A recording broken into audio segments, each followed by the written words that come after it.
Bill ಅನ್ನು ತರಂತ ಪ್ರಯತ್ನ ಮಾಡಿದ್ರು ಕೂಡ ಕಾಂಗ್ರೆಸ್ ಇವತ್ತು ಕೂಡ ಬೆಂಬಲವನ್ನು ಕೊಟ್ಟಿಲ್ಲ ಅನ್ನಂತ ಮಾತನ್ನು ಕೂಡ ಹೇಳುವ ಜೊತೆಲಿ 2010, 2014 ತನಕ ಕೂಡ ಮಹಿಳಾ ಮೀಸಲಾತಿಯನ್ನು ಬಿಲ್ಲು ಸದನದಲ್ಲಿ ಮಂಡಿಸಲು ಹೋದಂತ ಟೈಮ್ನಲ್ಲಿ ಕೂಡ ಕಾಂಗ್ರೆಸ್ ಯಾವತ್ತೂ ಕೂಡ ಆದ್ಯತೆಯನ್ನು ಕೊಟ್ಟಿಲ್ಲ ಅನ್ನಂತ ಮಾತನ್ನ ಜೊತೆಲಿ ಇವತ್ತು ಎಲ್ಲಾ ರೀತಿಯಲ್ಲಿ ಕೂಡ ಮೀಸಲಾತಿ ಬಿಲ್ ಅನ್ನು ಇವತ್ತು ಮಹಿಳೆಯರ ಬಿಲ್ ಅನ್ನು ಇವತ್ತು ತೋರಿಸುವಂತ ಕೆಲಸ ಕಾಂಗ್ರೆಸ್ ಮಿತ್ರ ಪಕ್ಷಗಳು ಎಲ್ಲವನ್ನು ಕೂಡ ಮಾಡ್ಕೊಂತ ಬಂದವ. ಹಂಗಾಗಿ ಇವತ್ತು ಬಿಲ್ ಅನ್ನು ಸೋಲಿಸಿದ ನಂತರ ಬಹಳ ಸಂತೋಷದಿಂದ ಇವತ್ತು ಯಾವ ರೀತಿಯಲ್ಲಿ ಅವರು ಒಂದು ಕಡೆ ಸಂತೋಷದಲ್ಲಿ ಮೇಜನ್ನು ತಟ್ಟಿ ಅವ್ರ ಸಂತೋಷದಿಂದ ನಗೋದೇನು, ಅವರು ಯಾವ ರೀತಿಯಲ್ಲಿ ಬಿಲ್ ಫೇಲ್ ಆಗಿದೆ ಅನ್ನೋ ವಿಚಾರದ ಬಗ್ಗೆ ಕೂಡ ಸಾಕಷ್ಟು ಅಸಹ್ಯವಾಗಿ ಮಾಡುವಂತ ಕೆಲಸ ಕೂಡ ಮಾಡಿದ್ದಾರೆ. ಹಂಗಾಗಿ ಬಹುಶಃ ಈ ಇವತ್ತೇನು ಸಂತೋಷವನ್ನು ಏನು ಪಡ್ಕೊಂಡಿದ್ದಾರೋ ಅವ್ರ ಮೇಜನ್ನು ಏನು ತಟ್ಟಿದ್ದಾರೋ ಇವತ್ತು ನಾರಿ ಶಕ್ತಿ ಮೇಲೆ ಅವ್ರು ತಟ್ಟಿದಂತ ಒಂದು ಕೈ ಒಂದು ಅಂತ ಹೇಳಿ ನಾನು ತಿಳ್ಕೊಂಡಿದ್ದೀನಿ. ಹಂಗಾಗಿ ಮುಂದಿನ ದಿನಗಳಲ್ಲಿ ಈ ದೇಶದಲ್ಲಿ ಮಹಿಳೆಯರು ಕಾಂಗ್ರೆಸ್ ಪಾರ್ಟಿಗೆ ತಕ್ಕ ಉತ್ತರವನ್ನು ಕೂಡ ಕೊಡುವಂತ ಕೆಲಸ ಮಾಡ್ತಾರೆ. ಅದೇ ರೀತಿಯಲ್ಲಿ ಕೂಡ ಇವತ್ತು ಕಾಂಗ್ರೆಸ್ನಲ್ಲಿ ಎಷ್ಟು ರಾಜ್ಯದಲ್ಲಿ ಮಹಿಳೆಯರಿಗೆ ಅವಕಾಶವನ್ನು ಮಾಡಿಕೊಟ್ಟಾರನ್ನು ಕೂಡ ಒಂದ್ಸಾರಿ ನೋಡಬೇಕಾಗುತ್ತೆ. ಯಾವತ್ತು ಕೂಡ ಕಾಂಗ್ರೆಸ್ನಲ್ಲಿ ಬಹುಶಃ ಕಡಿಮೆ ಅಂದುಕೊಂಡಿದ್ದೀನಿ. ಭಾರತೀಯ ಜನತಾ ಪಾರ್ಟಿ ಮಧ್ಯಪ್ರದೇಶದಲ್ಲಿ ಉಮಾಭಾರತಿ ಅವರಿಗೆ ಅವಕಾಶವನ್ನು ಮಾಡಿಕೊಟ್ಟು, ಡೆಲ್ಲಿಯಲ್ಲಿ ಸುಷ್ಮಾ ಸ್ವರಾಜ್ ಅವರಿಗೆ ಅವಕಾಶವನ್ನು ಮಾಡಿಕೊಟ್ಟು, ರಾಜಸ್ಥಾನದಲ್ಲಿ ವಸುಂಧರಾ ರಾಜ್ ಅವರು ಕೂಡ ಅವಕಾಶವನ್ನು ಮಾಡಿಕೊಟ್ರು. ಎಲ್ಲಾ ರೀತಿಯಲ್ಲಿ ಬುಡಕಟ್ಟು ಸಮುದಾಯಗಳದ ಹೆಣ್ಮಗಳನ್ನ ರಾಷ್ಟ್ರಪತಿಗಳನ್ನ ಕೂಡ ಮಾಡುವಂತ ಕೆಲಸ ಇವತ್ತು ಭಾರತೀಯ ಜನತಾ ಪಾರ್ಟಿ ಮಾಡಿದೆ.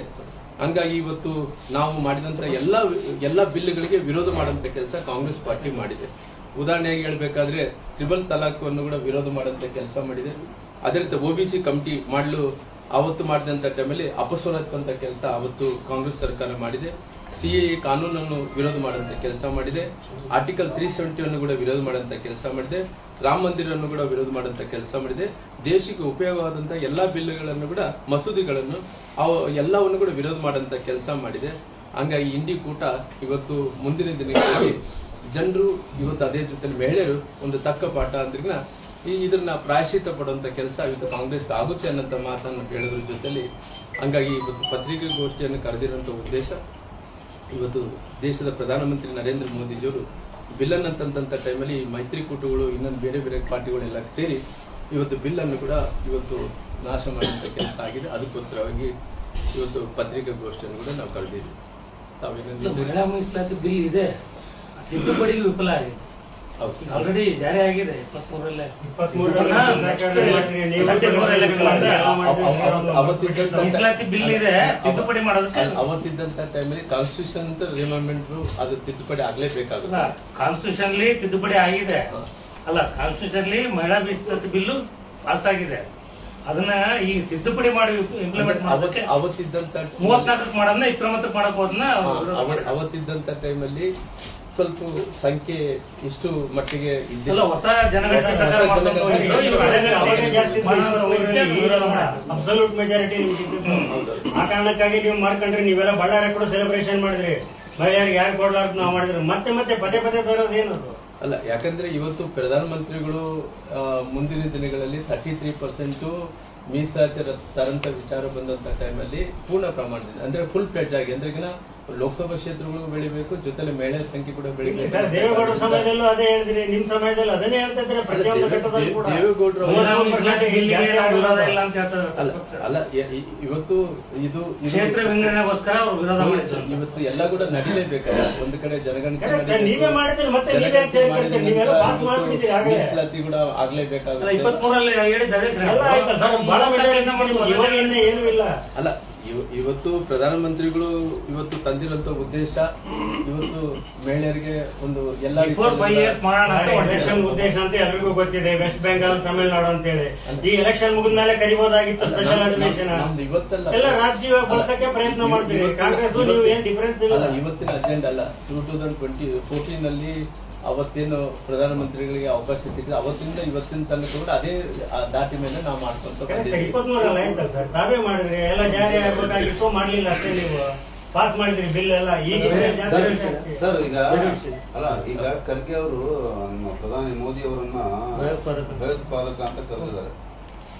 ಅದಕ್ಕೆ ಈಗಾಗಲೇ ಉಪರಾಷ್ಟ್ರಪತಿಗಳು ಕೂಡ ಹೇಳಿದ್ದಾರೆ. ನಾನು ದೇಶದ ಪ್ರಧಾನಮಂತ್ರಿಗಳಂತ ನರೇಂದ್ರ ಮೋದಿಜಿಯವರು ಒಂದು ಟೆರರಿಸ್ಟ್ ಅನ್ನೋದ್ ಮೂಲಕ ಅಂದ್ರೆ ಪ್ರಧಾನಮಂತ್ರಿಗಳನ್ನ ಒಬ್ಬ ಟೆರರಿಸ್ಟ್ ಅನ್ನಂತ ಪದಗಳನ್ನು ಬಳಕೆ ಮಾಡ್ಕೊಂತಾರಂದ್ರಿಗನ ಇದು ಮಲ್ಲಿಕಾರ್ಜುನ್ ಖರ್ಗೆ ಅವರು ಮಾಡಿದಂತ ಪ್ರಜಾಪ್ರಭುತ್ವಕ್ಕೆ ವ್ಯವಸ್ಥೆಗೆ ಅಪಮಾನ ಮಾಡಿದಂತ ಆಗಿದೆ.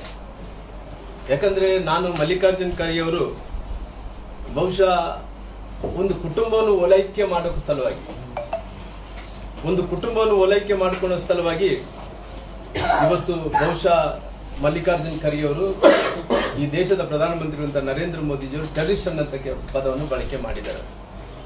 ಬಹುಶಃ ನಾನು ಕೇಳ್ತೀನಿ ಕಾಂಗ್ರೆಸ್ಸಿನ ನಾಯಕರಿಗೆ ಎಲ್ಲರೂ ಕೂಡ ನಿಜವಾದಂತ ಟೆರರಿಸ್ಟ್ ಯಾರಂತೇಳಿ ಇವತ್ತು ಅವರು ಬಹಿರಂಗಪಡಿಸಬೇಕಾಗುತ್ತೆ. ಇವತ್ತು ನಿಜವಾದಂತ ಟೆರರಿಸ್ಟ್ ಅನ್ನು ಆಸಿನ್ ಮಾಲೀಕನ್ನು ಏನ್ ಮಾಡ್ತಾರೆ, ಆಸಿನ್ ಮಾಲೀಕನ್ನು ಇವರು ಸನ್ಮಾನ ಮಾಡ್ತಾರೆ. ಆಸಿನ್ ಮಾಲೀಕ್ ಅವನ ಟೆರರಿಸ್ಟ್ ಅನ್ನು ಸನ್ಮಾನ ಮಾಡಂತ ಕೆಲಸ ಮಾಡ್ತಾರೆ. ಅದೇ ರೀತಿಯಲ್ಲಿ ಭಾರತವನ್ನು ತುಂಡು ತುಂಡು ತುಂಡು ತುಂಡು ಆಗಿ ಕತ್ತರಿಸಿ ಅನ್ನೋಂಥವ್ರನ್ನ ಅವರು ಕಾಂಗ್ರೆಸ್ನವರು ಅವ್ರಿಗೆ ಎಲ್ಲಾ ರೀತಿಯಲ್ಲಿ ಕೂಡ ಗೌರವವನ್ನು ಕೊಡುವಂತ ಕೆಲಸ ಮಾಡ್ತಾರೆ. ಅದೇ ರೀತಿ ಜಮ್ಮು ಕಾಶ್ಮೀರದಲ್ಲಿ ಸೈನಿಕರ ಮೇಲೆ ಕಲ್ಲು ಎಸೆದಂತವ್ರನ್ನ ಅವ್ರನ್ನ ಪರವಾಗಿ ಕಾಂಗ್ರೆಸ್ ಪಾರ್ಟಿ ನಿಲ್ಲುವಂತ ಕೆಲಸ ಮಾಡ್ತದೆ. ಹಾಗಾಗಿ ಕಾಂಗ್ರೆಸ್ ಪಕ್ಷ ಇವತ್ತು ಏನಂದು ಕರಿಬೇಕು, ಇಷ್ಟು ಮಂದಿಗೆ ಟೆರರಿಸ್ಟ್ಗಳನ್ನು ಗೌರವಯುತವಾಗಿ ಸನ್ಮಾನವನ್ನು ಮಾಡುವಂತ ಕೆಲಸ, ಎಲ್ಲಾ ರೀತಿಯಲ್ಲೂ ಕೂಡ ಅವ್ರಿಗೆ ಗೌರವವನ್ನು ಕೊಡುವಂತ ಕೆಲಸ, ನಮ್ಮ ಸೈನಿಕರ ಮೇಲೆ ಕಲ್ಲು ತೂರಾಟ ಮಾಡಿದಂತ ವ್ಯಕ್ತಿಗಳಿಗೆ ಅವ್ರ ಗೌರವದಿಂದ ಮಾತಾಡಿ ದೇಶದ ಪ್ರಧಾನಮಂತ್ರಿಗಂತ ನರೇಂದ್ರ ಮೋದಿಜಿ ಟೆರರಿಸ್ಟ್ ಅನ್ನಂತ ಹೇಳಿದಂತವ್ರಿಗೆ ಇವತ್ತು ಇಷ್ಟು ಮಂದಿಗೆ ತಾವು ಸನ್ಮಾನವನ್ನು ಗೌರವವನ್ನು ಕೊಟ್ಕೊಂತ ಬಂದ್ರೆ ನಿಮ್ಮನ್ನ ಏನಂದು ಕರಿಬೇಕು. ಮಲ್ಲಿಕಾರ್ಜುನ್ ಖರ್ಗೆ ಅವರೇ ತಾವು ಇವತ್ತು ಕೇವಲ ಅಂದ್ರೆಗಿನ ನಾನು ಬಹುಶಃ ಇವತ್ತು ಮಲ್ಲಿಕಾರ್ಜುನ್ ಖರ್ಗೆ ಅವ್ರನ್ನ ಬಹಳಷ್ಟು ಸಾರಿ ನಾನು ಲೋಕಸಭೆ ಇದ್ದಂತ ಟೈಮಲ್ಲಿ ನನ್ನ ಜೊತೆಲಿ ಕೂಡ ಅಡ್ಡಾಡ್ತಿದ್ರು. ನಾನು ಬಹುಶಃ ಇದನ್ನಾಗ್ಲೂ ಅರ್ಥ ಮಾಡ್ಕೊಂಡು ನಮ್ಮ ರಾಷ್ಟ್ರೀಯ ಅಧ್ಯಕ್ಷರಂತ ನಡ್ಡಾ ಅವರು ಮೊನ್ನೆ ಪಾರ್ಲಿಮೆಂಟ್ದಲ್ಲಿ ಅವರು ಇಳಿಯಂತ ಟೈಮಲ್ಲಿ ಅವ್ರಿಗೆ ಕೈಯನ್ನು ಕೊಟ್ಟು ಸಾಥ್ ಕೊಟ್ಟು ಅವ್ರನ್ನ ಮೆಟ್ಲಲ್ಲಿ ಇಳಿಸಂತ ಕೆಲಸ ಮಾಡಿದ್ರು. ಅಂದ್ರೆ ನಾನೇನ್ ಹೇಳ್ತೀನಿ ಅಂದ್ರೆಗಿನ ಇವತ್ತು ನಿಮ್ ಮಗನ್ ತರನೇ ನೀವು ಸಣ್ಣ ಖರ್ಗೆ ತರ ನೀವು ಮಾತಾಡ್ತೀರಿ ಅಂದ್ರೆಗಿನ ಅದು ಸರಿಯಲ್ಲ. ಯಾಕಂದ್ರೆ ನಿಮ್ ಮಗ ಅಂತ ಮಾತಾಡ್ತಾನ, ಆ ಸಣ್ಣ ಖರ್ಗೆ ಏನ್ ಬೇಕಾದ್ರೆ ಅದು ಮಾತಾಡ್ತಾನ, ನಿಮ್ ಮಗನ್ ತರ ತಾವು ಕೂಡ ಮಾತಾಡೋದು ಕಲ್ತೀರಿ. ಯಾಕಂದ್ರೆ ಪ್ರಧಾನಮಂತ್ರಿಗಳನ್ನ ಇವತ್ತು ಒಬ್ಬ ಟೆರರಿಸ್ಟ್ ಅಂತ ಪದಗಳನ್ನ ಬಳಕೆ ಮಾಡ್ಕೊಂತೀರಂದ್ರೆ ಇದು ಪ್ರಜಾಪ್ರಭುತ್ವಕ್ಕೆ ಮಾಡಿದಂತ ಅಪಮಾನ ಅಲ್ಲೇನು? ನಿಮ್ ಮಗಂತೂ ಸ್ವಲ್ಪ ಆತನಿಗೆ ತಿಳುವಳಿಕಿಲ್ಲ, ಏನ್ ಬೇಕಾದ್ರೆ ಮಾತಾಡ್ತಾನ. ಆದ್ರೆ ನೀವು ಕೂಡ ಮಗನ್ ತರ ನೀವು ಕೂಡ ಕಲ್ತು ಬಿಟ್ರೆ ನಾಳೆ ಹೆಂಗ್ ಹೋಗ್ಬೇಕು? ಈ ವ್ಯವಸ್ಥೆ ಸರಿ, ಎಲೆಕ್ಷನ್ ಕಮಿಷನ್ ನೋಟಿಸ್ ಕೂಡ ಕೊಟ್ಟಿದ್ದೇವೆ, ಒನ್ ಡೇ ಟೈಮ್ ಕೊಟ್ಟಿದ್ದಾರೆ ಖರ್ಗೆ ಅವರಿಗೆ. ಇವತ್ತು 24 hours ನೀವು ಅವ್ರಿಗೆ ರಿಪ್ಲೈ ಕೊಡ್ರಿ ಅಂತ ಕೂಡ ಹೇಳಿ ಆಗಿದೆ. ಕೊಡ್ಲಿ ಸರ್, ಏನ್ ರಿಪ್ಲೈ ಕೊಡ್ತಾರೆ ನೋಡೋಣ. ಸರ್ ಈಗ ಏನ್ ಸರ್ ಅದು ಇದು ಮೇ 9 ಏನ್ ಕಾರ್ಯಕ್ರಮ ಅದು ಚಿತ್ರದುರ್ಗದಲ್ಲಿ? ಸರ್, ಮೇ 9ನೇ ತಾರೀಕಿಗೆ ಚಿತ್ರದುರ್ಗದಲ್ಲಿ ಸನ್ಮಾನ್ಯ ಯಡಿಯೂರಪ್ಪ ಅವರು ಏನು 50 ವರ್ಷಗಳ ಕಾಲ ಪಾರ್ಟಿ ಸಲುವಾಗಿ ಪಾರ್ಟಿ ಸಂಘಟನೆ ವಿಚಾರದಲ್ಲಿ ಇವತ್ತು ಅವತ್ತಿಂದ ಇವತ್ತಿನ ತನಕ ಕೂಡ ಏನು ನಿಸ್ವಾರ್ಥ ಸೇವೆಯನ್ನು ಮಾಡ್ಕೊಂತ ಬಂದಿದ್ದಾರೋ ಅವರು ಬಹುಶಃ ಯಡಿಯೂರಪ್ಪನವರು ನಾವೆಲ್ಲ ಕೂಡ ಚರ್ಚೆ ಮಾಡಂತ ಟೈಮಲ್ಲಿ ನಾನು ಗೋವಿಂದ ಕಾರಜೋಳ ಅಧ್ಯಕ್ಷರು ಎಲ್ಲರೂ ಕೂಡ ಸುಮ್ಮನೆ ಮಾತಾಡ್ಕೊಂತ ಕುಂತಿದ್ವಿ.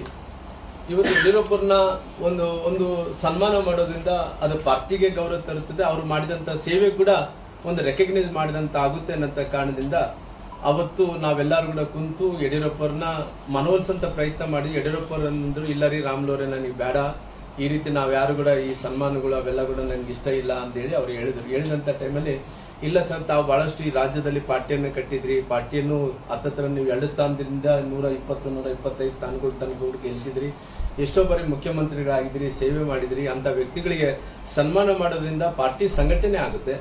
ಸಂಘಟನೆ ಮಾಡೋದ್ರ ಜೊತೆಲಿ ಇವತ್ತು ಪಾರ್ಟಿ ಕೂಡ ಇನ್ನು ಮುಂದೆ ಒಂದು ಒಗ್ಗಟ್ಟಿನ ಪ್ರದರ್ಶನ, ಯಾವ ರೀತಿಯಲ್ಲಿ ಒಗ್ಗಟ್ಟಿನ ಪ್ರದರ್ಶನ ಅಂದ್ರೆ ಈಗ ನಾವು ಇವತ್ತು ಒಂದು ಯಡಿಯೂರಪ್ಪರಿಗೆ ಎಲ್ಲ ರಾಜಕೀಯ ಪಾರ್ಟಿ ಎಲ್ಲ ರಾಜಕಾರಣಿಗಳು ಎಲ್ಲರೂ ಕೂಡ ಸೇರಿ ಸನ್ಮಾನ ಮಾಡೋದ್ರಿಂದ ಒಂದು ಒಗ್ಗಟ್ಟಿನ ಪ್ರದರ್ಶನ ಜೊತೆಯಲ್ಲಿ 2028ಗೆ ನಮ್ಮ ಸರ್ಕಾರ ಬರುತ್ತೆ ಅನ್ನೋಂಥ ವಿಶ್ವಾಸವನ್ನು ಕೂಡ ಮೂಡಿಸಂತ ಕೆಲಸ ಆಗುತ್ತೆ ಅನ್ನೋಂಥ ಕಾರಣದಿಂದ ಯಡಿಯೂರಪ್ಪರನ್ನು ಎಲ್ಲಾ ರೀತಿಯಲ್ಲಿ ಕೂಡ ಮನವೊಲಿಸಿ ಅವತ್ತು ನಾವೆಲ್ಲರೂ ಕೂಡ ಮಾಡಿ ಅವ್ರನ್ನ ಚಿತ್ರದುರ್ಗದಲ್ಲಿ 9ನೇ ತಾರೀಕಿಗೆ ರಾಷ್ಟ್ರೀಯ ನಾಯಕರಾದಂತ ಅಮಿತ್ ಶಾ ಅವರು ಕೂಡ ಬರ್ತಾ ಇದ್ದಾರೆ.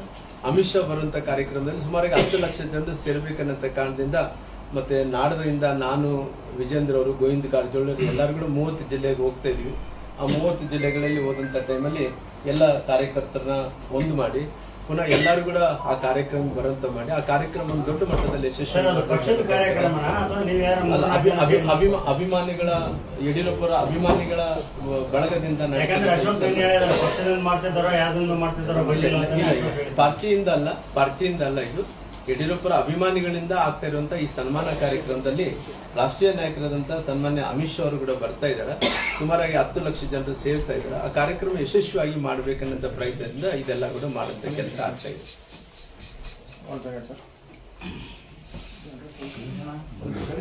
ಸರ್ ತಮ್ಮಿದ್ದೇನೆ ಬಳ್ಳಾರಿಯಲ್ಲಿ ಏನು ವಿಷಯ ಸರ್ ಬಳ್ಳಾರಿ ಏನ್ ಸರ್ ಸರ್ಕಾರಿ ಜಮೀನುಗಳೆಲ್ಲ ಜಿಲ್ಲಾಡಳಿತ ಒತ್ತುವರಿ ಮಾಡಿದ್ದಲ್ಲ.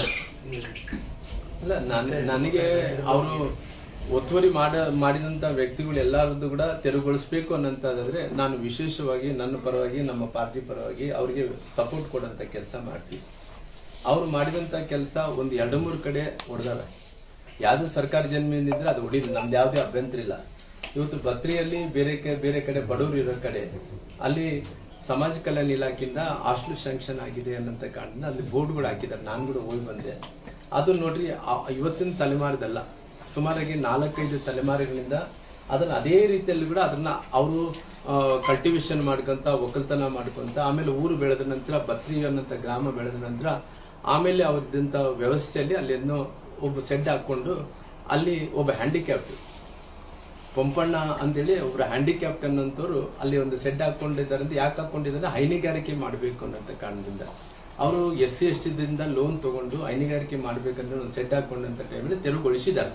ಸರ್ಕಾರಿ ಜಮೀನು ತೆರವುಗೊಳಿಸಕ್ಕೆ ಅವ್ರಿಗೆ ಪೂರ್ಣ ಅಧಿಕಾರ ಇದೆ. ಆದ್ರೆ ಪರ್ಯಾಯ ವ್ಯವಸ್ಥೆಯನ್ನು ಕೂಡ ಮಾಡಬೇಕಾಗಿತ್ತಲ್ಲ. ಇವಾಗ ನೋಡ್ರಿ ಆ ಹ್ಯಾಂಡಿಕ್ಯಾಪ್ಟ್ ಹುಡುಗ, ಆ ಹುಡುಗಿಗೆ ಹೈನುಗಾರಿಕೆ ಮಾಡ್ಬೇಕಂದ್ರೆ ಇವತ್ತು ಲೋನ್ ತಗೊಂಡಿರ್ತಾನೆ. ಇವಾಗ ಲೋನ್ ಕಟ್ಟಕ್ಕೆ ಹೆಂಗಾಗುತ್ತೆ? ಸರ್ಕಾರದಲ್ಲೇ ಲೋನ್ ಕೊಡ್ಬೇಕಾಗುತ್ತೆ. ಸರ್ಕಾರದ ಲೋನ್ ಹೆಂಗ್ ಕಟ್ಟಕ್ಕಾಗುತ್ತೆ?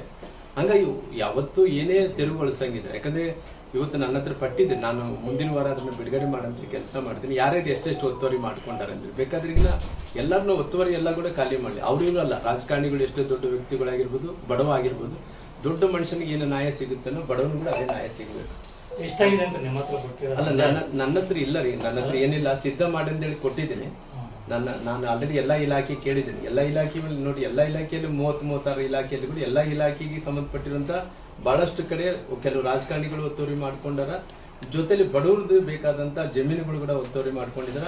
ಬಡವರು ಇವತ್ತು ಅವರು ನಿರಾಶ್ರಿತರಾದಂತ ಟೈಮಲ್ಲಿ ಅಲ್ಲೆಲ್ಲಿ ಎಲ್ಲಿ ಸರ್ಕಾರ ಜಮೀನಿಂದ ಹಾಕೊಂಡಂತ ವ್ಯಕ್ತಿಗಳಿಗೆ ಇವತ್ತು ಅವ್ರಿಗೆ ಏನನ್ನ ಆಗ್ಲಿ ಪರಿಹಾರ ಹ್ಯುಮ್ಯಾನಿಟಿ ಗ್ರೌಂಡ್ಸ್ ಮೇಲೆ ಅವ್ರಿಗೆ ಪರಿಹಾರವನ್ನು ಕೊಟ್ಟು ಹೊಡೆಯಂತ ಕೆಲಸ ಮಾಡಿ ಸಂಪೂರ್ಣವಾದಂತ ಸಪೋರ್ಟ್ ಮಾಡಂತ ಕೆಲಸ ಮಾಡ್ತೀವಿ.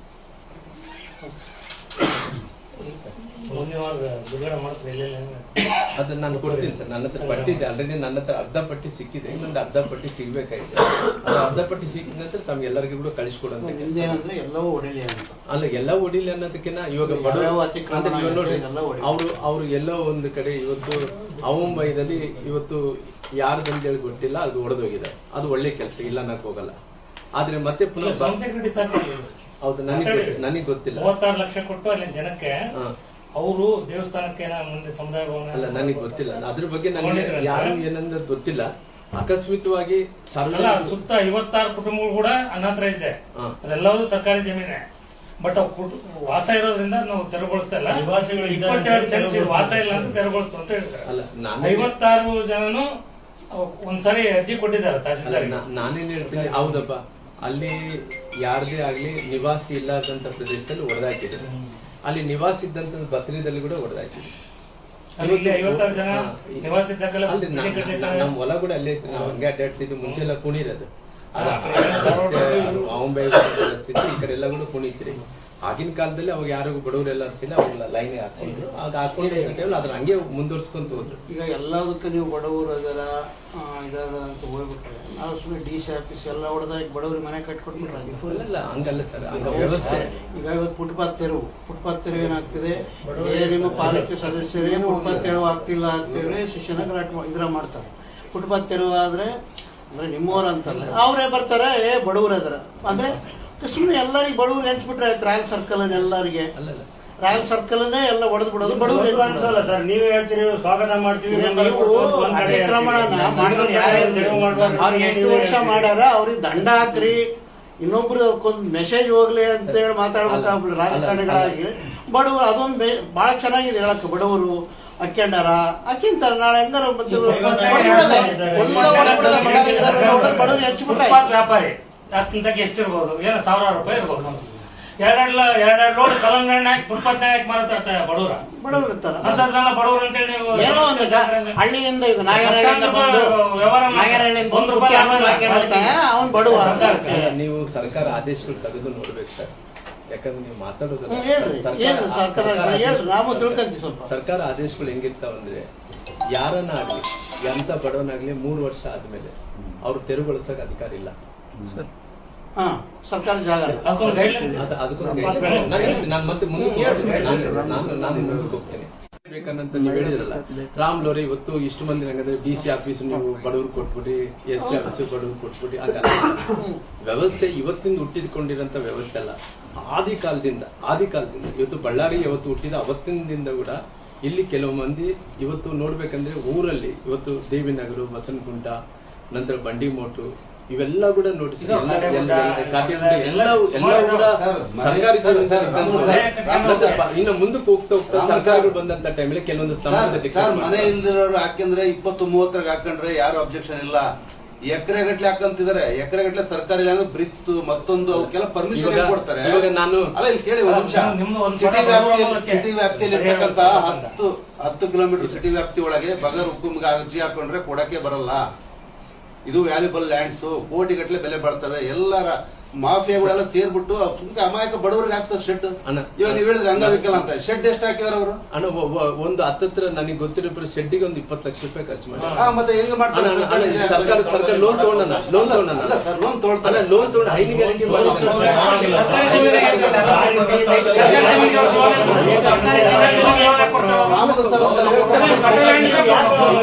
ನಮ್ಮ SC STಗಳು ಏನಿದೆನೋ ಇವತ್ತು ಅಲ್ಲಿ ಇದ್ದಂತ ಜಮೀನಲ್ಲಿ ಏನು ಖರಾಬ್ ಲ್ಯಾಂಡ್ ಇತ್ತು, ಕೆಲವು ಮಂದಿ ಹೈನುಗಾರಿಕೆ ನಿಮ್ ಪಕ್ಕದಲ್ಲಿರೋ ಹನುಮಂತಪ್ಪ ಅವರು ಹೇಳಿದ್ರು, ಇವಾಗ STಗಳಿಗೆ ಆದರ್ಶ ಶಾಲೆ ಬರ್ತೈತೆ, ಅದಕ್ಕೆ ಜಾಗ ಇಲ್ಲ.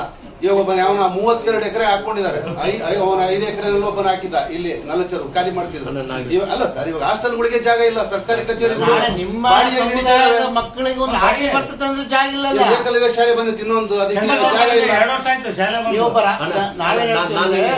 ಕಾರ್ಪೊರೇಟ್ ಮಾತಾಡಿದ್ರೆ ಓಕೆ, ಒಬ್ಬ ಮಾಜಿ ಸಚಿವರು, ಸಂಸದರು, ಆಮೇಲೆ ಪ್ರಾಜ್ಞರು ನೀವೆಲ್ಲ ನಾನು ಹೇಳಿದೆ ನೋಡ್ರಿ, ಇವತ್ತು ನೀವು ಅಲ್ಲಿ ಹಾಸ್ಟೆಲ್ಗೆ ಅಂತೇಳಿ ಜಾಗ ಗುರುತಿಸಿದ್ರಿ, ಅಲ್ಲಿ ಒಂದು ತೆರವುಗೊಳಿಸಿದ್ರಿ, ಒಂದು ಬೋರ್ಡ್ ಹಾಕಿದ್ರಿ. ನಾನು ಹಾಸ್ಟೆಲ್ ಬಡವರಿಗೆ ವಿದ್ಯಾರ್ಥಿಗಳಿಗೆ ವಿರೋಧಿ ಅಲ್ಲ. ನಾನು ಯಾವತ್ತಿದ್ರು ಕೂಡ ನನ್ನ ಜೀವನದಲ್ಲಿ ಬಡವರ ಪರವಾಗಿ ಇರೋದು. ನಾನು ಇವತ್ತು ನೀವೇನು ಇವತ್ತು ಮಾಡ್ಕೊಂಡಿದ್ರು, ಒಂದು ಹಾಸ್ಟೆಲ್ ತರತ್ತ ನಿಮ್ಮ ಹತ್ರ ಕಾಂಗ್ರೆಸ್ ಅವ್ರ ಹತ್ರ ಯೋಗ್ಯತೆ ಇಲ್ಲ. ಒಂದು ಹಾಸ್ಟೆಲ್ ಒಂದು ಸಾಲಿ ತರಕ್ಕೆ ಯೋಗ್ಯತೆ ಇಲ್ಲ, ಒಂದು ಸಾಲಿ ಸೋರ್ತಾ ಇದ್ರೆ ರಿಪೇರಿ ಮಾಡಕ್ ರೊಕ್ಕ ಇಲ್ಲ. ಕಾಂಗ್ರೆಸ್ ಜಿಲ್ಲಾಡಳಿತ ಮಾಡ್ತಾ ಇರೋದು ಸರ್, ಇದು ಕಾಂಗ್ರೆಸ್ನವರು ಕೂಡ ತಡೆ ಮಾಡ್ತಾ ಇದ್ದಾರೆ. ನಿಮ್ ನಾಲೆಡ್ಜ್ ಇದೆ, ಕಾಂಗ್ರೆಸ್ನವರು ಕೂಡ ತಡೆ ಮಾಡ್ತಾ ಇದ್ದಾರೆ ಅಧಿಕಾರಿಗಳಿಗೆ. ನೈತಿಕ ಬೆಂಬಲ ಕೊಡಬೇಕು ಸರ್. ನಾನು ಕೂಡ ಸರ್ಕಾರ, ನಿಮ್ಮ ಬಿಜೆಪಿಯ ಅಧ್ಯಕ್ಷರುಗಳು ಯಾರು ಪತ್ತೆ ಇಲ್ಲ ಹೋರಾಟ ಮಾಡಕ್ಕೆ. ಸರ್ ನಾನು ಸರ್ಕಾರ ಹೆಂಗ ಆದೇಶಗಳು ಆಗ್ತಾವ ನನ್ಗೆ ಗೊತ್ತಿತ್ತು. ಎಷ್ಟು ಜಿಯೋಗಳು DVCಗಳು ಮಾಡ್ತಾರ, ಯಾಕೆ ಮಾಡ್ತಾರ ಅನ್ನೋದು ಎಲ್ಲ ಗೊತ್ತಿತ್ತು. ಅವ್ರಿಗೆ ಏನ್ ಪರ್ಮಿಷನ್ ಅವಧಿಯಲ್ಲಿ ಏನ್ ಮಾಡ್ತಾರೆ ನಾನೇನ್ ಹೇಳ್ತೀನಿ, ಬಡವರು ಅಂತಿದ್ರೆ ಆಲ್ಟರ್ನೇಟಿವ್ ನಾನೇನ್ ಹೇಳ್ತೀನಿ, ಬಡವ್ರನ್ನ ಮಾನವೀಯತೆ ದೃಷ್ಟಿಯಿಂದ ನೋಡಿ, ಬಡವ್ರನ್ನ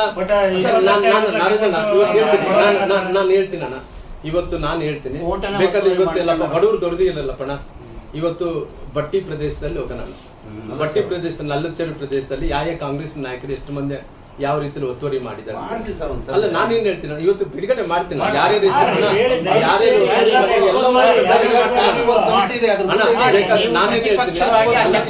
ನಾನೇನ್ ಹೇಳ್ತೀನಿ, ಯಾರ್ಯಾರು ಒತ್ತುವರಿ ಮಾಡಿದ್ದಾರೆ, ಕಾಂಗ್ರೆಸ್ ನಾಯಕರು ಎಲ್ಲಾರು ಕೂಡ ಯಾರ್ಯಾರು ಒತ್ತುವರಿ ಮಾಡಿದ್ದಾರೆ ಎಲ್ಲವನ್ನು ಕೂಡ ಬಿಡುಗಡೆ ಮಾಡ್ತೀನಿ.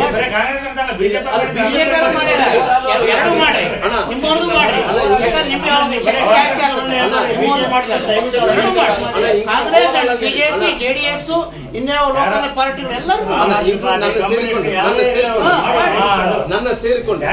ನಾನು ಸೇರಿಕೊಂಡು ಯಾರೇ ಮಾಡಿರ್ಲಿ ತೆರವುಗೊಳಿಸಂತ ಕೆಲಸ ಮಾಡ್ಲಿ. ಯಾಕಂದ್ರೆ ಇವತ್ತು ನಮ್ಗೇನು 2 ಬರೆದ್ಬಿಟ್ರು ಸುಮ್ನೆ ಕುಂತು ಬಿಟ್ರು, 2 ಬರೆದಿರೋದು.